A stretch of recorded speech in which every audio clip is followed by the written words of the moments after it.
नमस्कार। आज हम बात करेंगे cyclical theory of social change अर्थात सामाजिक परिवर्तन का चक्रीय सिद्धांत। अभी तक हमने पिछले लेक्चर्स में बात करी थी, जो विभिन्न फैक्टर्स थे सामाजिक परिवर्तन के, उन पे बात की थी। अगर उन फैक्टर्स का अवलोकन करेंगे तो ये सिद्धांत और अच्छी तरह से समझ में आएंगे। सारे सिद्धांत समझने के लिए मेरी सारी वीडियो आप देखिएगा। इसके लिए आपको मेरे चैनल को सब्सक्राइब करना होगा और साथ में बेल को भी प्रेस करना होगा, ताकि आपको यह सारी जानकारी समय समय पर मिलती रहे। अब बात आती सामाजिक परिवर्तन के चक्रीय सिद्धांत। चक्रीय सिद्धांत, सामाजिक परिवर्तन के अनेक सिद्धांत हैं, जिसमें चक्रीय सिद्धांत एक महत्वपूर्ण भूमिका अदा करता है। इसके अलावा रेखीय सिद्धांत भी है, जिसका भी हम आगे चलकर बात करेंगे। आज हम चक्रीय सिद्धांत की बात करते हैं। चक्र, जैसा कि शाब्दिक अर्थ से हम समझ सकते हैं, एक ऐसा रूप जो निरंतर चक्र के रूप में चलता रहता है, एक वृत्त के रूप में चलता रहता है। अर्थात एक प्रक्रिया कुछ दिनों के बाद पुनः उसी अपने स्थान पर आती है। जिस तरह से आदमी जन्म लेता है, मृत्यु होती है, फिर से जन्म लेता है, अर्थात जन्म मृत्यु फिर जन्म का चक्र लगातार चलता रहता है। जैसे दिन होते हैं, रात होती है, फिर से दिन होता है, फिर से रात होती है, रात दिन लगातार चलता रहता है। इसी तरह से ऋतुएं हैं, गर्मी है, बरसात है, जाड़ा है, फिर से गर्मी, बरसात, जाड़ा, इस तरह से ये चक्र लगातार चलता रहता है। इसी बिंदु पर, इसी विचार पर ये सिद्धांत काम कर रहा है। एक तरह से ऋतुओं के प्राकृतिक चक्र को देखकर स्पेंगलर साहब ने का विश्वास था समाज का पूर्व निर्धारित चक्र है। एक तरह से ये मतलब उन्होंने इस आधार पर समाज को भी समझने का प्रयास किया। अर्थात उन्होंने बताया कि जिस तरह से ऋतुएं बदलती रहती हैं, जिस तरह से आदमी जन्म मृत्यु के चक्र में चलता रहता है, उसी तरह से समाज में भी पहले ऊपर आएंगे, डेवलपमेंट होगा, फिर डेवलपमेंट का एक पीक होगा और उसके पश्चात फिर पतन होगा। ये लगातार ये चक्र इस तरह से चलता रहता है। इसी तरह से प्रत्येक स्थान पर, प्रत्येक समय पर जन्म, युवावस्था और मृत्यु का चक्र पाया जाता है। ऐसा नहीं कि किसी एक स्थान पर, चाहे वो अमेरिका हो, चाहे अफ्रीका हो, चाहे पूर्व हो या पश्चिम हो, उत्तर हो या दक्षिण हो, प्रत्येक काल में ऐसा होता आया है। प्रत्येक समय में, प्रत्येक स्थान पर ये चक्र का रूप देखने में आता है। इस तरह से परिवर्तन का स्वरूप चक्रीय या वृत्तात्मक होता है, यानी वृत्त के रूप में होता है। भारतीय मनुष्यों के अनुसार भी एक संप्रदाय यह मानता है कि सृष्टि का कोई आरंभ नहीं है, बल्कि सृष्टि सृजन, विकास, प्रलय और पुनः सृजन के चक्र में घूमती रहती है। अर्थात ये चक्र निरंतर चलता रहता है।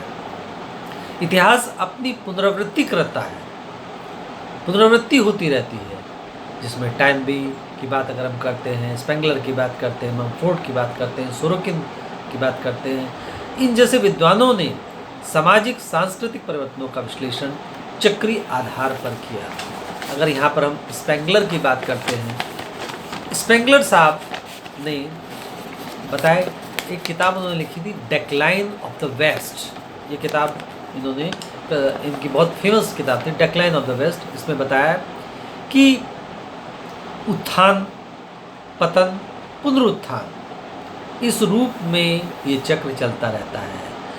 इन्होंने 8 सभ्यताओं का जिक्र किया, जो डिफरेंट स्थान की, उन सभ्यताओं के डेवलपमेंट और उनके पीक और उसके बाद उनके पतन की बात कही है। स्पेंगलर ये मानता था कि पश्चिमी सभ्यता अपने विकास के चरम पर पहुंच चुकी है, अर्थात उसका ये पतन निश्चित है। मतलब स्पेंगलर साहब ने इस बात की एक तरह से घोषणा सी कर दी कि पश्चिमी सभ्यता में डेवलपमेंट तेज़ी से हो गया, वहाँ पर तेज़ी से सारा विकास हुआ।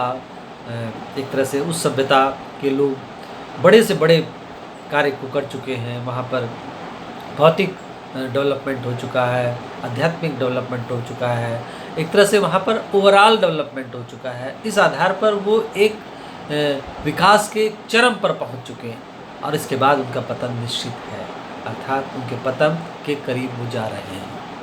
ऐसा स्पेंगलर साहब का दृष्टिकोण था। मतलब उनका यही कहना था कि उत्थान होता है, पतन होता है, फिर पुनरुत्थान होता है, अर्थात ये चक्र लगातार चलता रहता है। इसी तरह से सुरुकिन साहब का कहना था कि आदर्शात्मक संस्कृति क्रमशः भोगवादी संस्कृति में बदल जाती है। मतलब उन्होंने आदर्शात्मक और भोगवादी संस्कृति की बात कही है। आदर्शात्मक संस्कृति एक पर्टिकुलर समय के पश्चात और उसके बाद पुनः आदर्शात्मक संस्कृति का उदय होता है। हालांकि आदर्शात्मक संस्कृति का भोगवादी संस्कृति में बदलने का जो टाइम पीरियड है उसके बारे में बहुत ज़्यादा क्लियर नहीं है, लेकिन उनका कहना था कि एक संस्कृति जिसको हम आदर्शवादी संस्कृति कहते हैं वो एक लंबे समय तक चलती रहती है, लेकिन उसकी भी एक सीमा है। उसके बाद व्यक्ति लोग उस आदर्शात्मक संस्कृति से उब जाते हैं और उसके बाद वो भोगवादी संस्कृति में परिणित हो जाते हैं, अर्थात ये चक्र लगातार चलता रहता है। इसी तरह से टैनबी साहब का कहना था, टैनबी साहब ने चुनौती और प्रत्युत्तर के चक्रात्मक सिद्धांत द्वारा सभ्यताओं के उत्थान, पतन और पुनरुत्थान की व्याख्या की। मतलब उन्होंने एक तरह से चुनौती और प्रत्युत्तर की बात कही। चाहे उत्थान की बात करें, उत्थान में चुनौतियाँ रहती हैं और उसके अगेंस्ट में प्रत्युत्तर रहते हैं, और ये चक्र वहाँ पर निरंतर चलता रहता है। अर्थात उत्थान होता है, पतन होता है और पुनरुत्थान होता है। जो बात एक तरह से यहाँ पर स्पेंगलर साहब ने कही थी, लगभग उससे मिलती जुलती बात इन्होंने भी कही। अर्थात इतिहास के दृष्टिकोण के आधार पर, इतिहास के अनेक तरह के डाटा एनालिसिस करके टैनबी साहब का ये दृष्टिकोण प्रस्तुत किया गया। J.B. बेरी ने अपनी एक पुस्तक लिखी द आइडिया ऑफ प्रोग्रेस में इंगित किया है कि यह अवधारणा यूनान के स्टोइक दार्शनिक एवं अन्य कुछ रोमन दार्शनिक, विशेष रूप से मार्क्यूस और लियंस की शिक्षाओं में पाई जाती है। मतलब एक तरह से ये दृष्टिकोण हमको मिलता है आइडिया ऑफ प्रोग्रेस में। इसके साथ ही साथ पेरेटो भी चक्रीय सिद्धांत के समर्थक कहे जाते हैं। पेरेटो का यह मानना था कि जो पूरा सोसाइटी है उसमें राजनीतिक शक्ति और पतन के काल से गुजरते हैं। मतलब एक तरह से राजनीतिक शक्ति ट्रांसफ़र होती रहती है, एक से दूसरे वर्ग के पास जाती रहती है। अर्थात समाज में राजनीतिक शक्तियों का ये एक से दूसरे में जाने का चक्र लगातार चलता रहता है, जिनकी चक्रीय रूप में पुनरावृत्ति बार बार होती है। समाज में उन्होंने कहा दो तरह के लोग होते हैं। एक तरह के वो लोग जो पारंपरिक ढंग से काम करते रहते हैं, अर्थात उनको पारंपरिक ढंग से काम करने की एक आदत होती है, उनको उन्होंने रेंटियर कहा। मतलब जो पारंपरिक ढंग से लगातार काम करते रहते हैं। दूसरे वो लोग जो लक्ष्य प्राप्त करने के लिए जोखिम उठाते हैं। मतलब रेंटियर जोखिम नहीं उठाते, बल्कि वो पारंपरिक ढंग से एक लगातार एक ही तरह का काम करते रहते हैं। लेकिन जो दूसरे तरह के लोग होते हैं वो जोखिम उठाने के लिए तैयार रहते हैं। उनको उन्होंने स्पेकुलेटर कहा। स्पेकुलेटर वो लोग थे जो कुछ काम करने के लिए, कुछ लक्ष्य प्राप्त करने के लिए किसी तरह के नुकसान के लिए भी तैयार रहते हैं, जोखिम के लिए भी तैयार रहते हैं। अर्थात राजनीतिक परिवर्तन में ये देखा गया कि कुलीन वर्ग के लोग द्वारा किया जाता है। मतलब जितने भी राजनीतिक परिवर्तन होते हैं, इनका मानना था कि वो जो बड़े लोग होते हैं, कुलीन लोग होते हैं, उनके द्वारा किया जाता है, जिनकी शक्ति बाद में कम हो जाती है। मतलब एक पीरियड के बाद उनका मानना था कि उनकी शक्ति कम हो जाती है और चतुर और छल जो चीज़ें होती हैं उनका आश्रय लेकर कुछ लोग चतुर चालों द्वारा उनको मतलब चेंज करने का प्रयास करते हैं, उनके सत्ता को हथियाने का काम करते हैं। उसमें जो रेंटियर हैं, मानसिक वृत्ति के लोग प्रवेश कर जाते हैं एक तरह से सत्ता को प्राप्त करने में। रेंटियर के जो चतुर लोग होते हैं, परंतु साथ ही स्पेकुलेटर होते हैं, अर्थात कुलीन वर्ग के लोग होते हैं, वो पराधीन लोगों में से एक नया शासक चुन लेते हैं। जो उनके ऊपर डिपेंडेंट थे, उन्हीं लोगों में से एक नया शासक वर्ग चुन लेते हैं।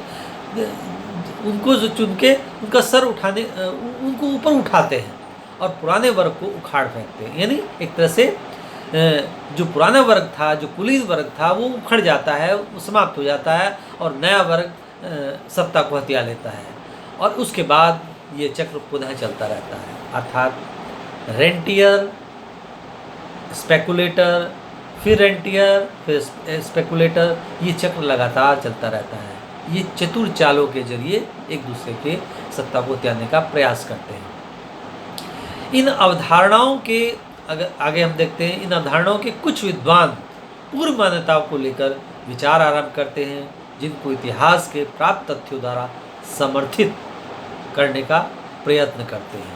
एक तरह से यहाँ पर बार्न्स लिखता है कि टाइनबी की अपने आप में चक्रीय सिद्धांत बहुत सारी बातें क्लियर तो करता है, जिसमें हम कह सकते हैं जन्म मृत्यु, फिर जन्म फिर मृत्यु, जाड़ा गर्मी बरसात, फिर जाड़ा गर्मी बरसात, लगातार चक्र चलता रहता है। टाइनबी के बारे में भी ये दृष्टिकोण दिया था, उत्थान पतन ये सब। लेकिन यहाँ पर ये बात आती है कि टाइनबी ने जो दृष्टिकोण प्रस्तुत किया वो वस्तुपरक दृष्टिकोण नहीं था, वस्तुनिष्ठ दृष्टिकोण नहीं था, बल्कि एक तरह का व्याख्यात्मक सिद्धांत तक उसको कहना बहुत मुश्किल सा लगता है। ये एक तरह का धर्मशास्त्र है जिसमें उसने ईश्वर की इच्छा को स्पष्ट करने के लिए अनेक तरह के सबूत प्रस्तुत किए, इतिहास की चयनित तथ्यों का प्रयोग किया, और मतलब जैसे कहा जाए लोग अपनी बात को साबित करने के लिए अपने पक्ष के लोगों के विचार को उसमें प्रस्तुत कर देते हैं, या कहा जाए अपनी सोच के लोगों के विचार को उसमें जोड़ने का प्रयास कर देते हैं और कह देते हैं कि ये बात सही है।